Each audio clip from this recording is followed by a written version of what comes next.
রাতে রংপুরের বেগম রোকেয়া বিশ্ববিদ্যালয়ে ছাত্রদল ও ছাত্র শিবিরের দফায় দফায় সংঘর্ষের রেশ কাটতে না কাটতেই সকালে জগন্নাথ বিশ্ববিদ্যালয়ের যোগসু প্রতিনিধি ও ছাত্র শিবিরের নেতাকর্মীদের উপর ছাত্রদলের হামলা ও মারধরের অভিযোগ উঠেছে।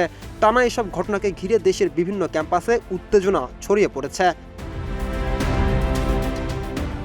এই উত্তপ্ত পরিস্থিতির মধ্যেই ছাত্রদলকে রীতিমতো হুঁশিয়ারি দিলেন ইসলামী ছাত্র শিবিরের কেন্দ্রীয় সভাপতি নুরুল ইসলাম সাদ্দাম। সামাজিক যোগাযোগ মাধ্যম ফেসবুকে দেওয়া এক পোস্টে তিনি লিখেন, ক্যাম্পাসগুলোকে শান্ত থাকতে দিন, অশান্ত হলে সামাল দিতে পারবেন না।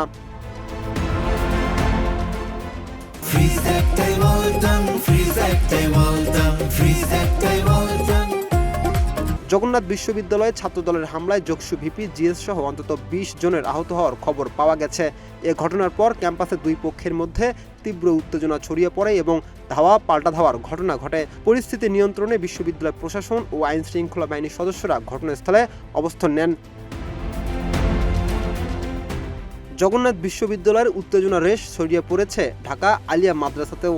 সেখানে দুই পক্ষের মধ্যে মুখোমুখি সংঘর্ষের ঘটনা ঘটেছে। একই সময়ে ঢাকা কলেজেও দুই পক্ষের মধ্যে তীব্র উত্তেজনাকর পরিস্থিতির সৃষ্টি হয়েছে।